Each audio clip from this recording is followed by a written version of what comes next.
నేను పెద్దగా చదువుకోలేదండి. అందుకని ఫుడ్ బిజినెస్ పెట్టుకున్నాను. ఫుడ్ బిజినెస్ పెట్టుకుని దాన్ని డెవలప్ చేసుకుందాం. చిన్నగానే నాకొచ్చిన దాంట్లోనే చేద్దాం అన్నట్టు నేను చేసుకుంటున్నాను. దానికి మనుషులు ఎందుకు ఫీల్ అవ్వాలండి? కష్టం వస్తే ఆ మనిషి కుంగిపోయి ఒక మూలకు ఉండిపోవాలా? పైకి లెగకూడదా? ఆ! మనుషులు ఇంత ఇంత త్వరగా కోలుకుంటాం అనుకోలేదు. ఇంత త్వరగా లెగుసుద్దనుకోలేదు.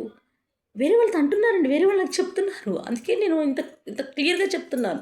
క్లారిటీగా ఉన్నావా అని కూడా అడుగుతున్నారండి నన్ను. నేను క్లారిటీగానే ఉన్నాను. నాకెందుకు నన్ను అనాలి? హ్మ్.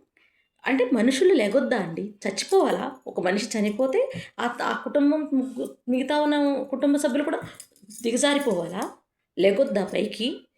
ఏం సంప ఏం తన బిడ్డల కోసం, తన కడుపు నింపుకోవటం కోసం మనుషులు కష్టపడతారు.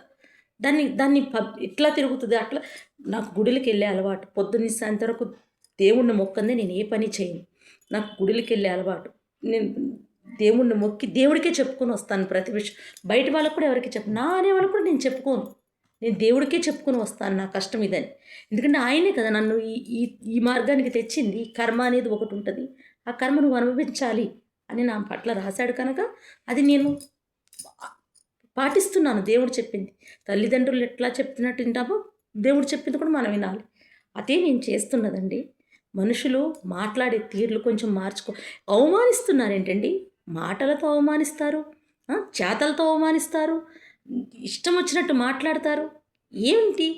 అయిన వాళ్ళు, కాని వాళ్ళు ఎందుకండి? మనుషులు వేరే పనులు లేవా మీకు?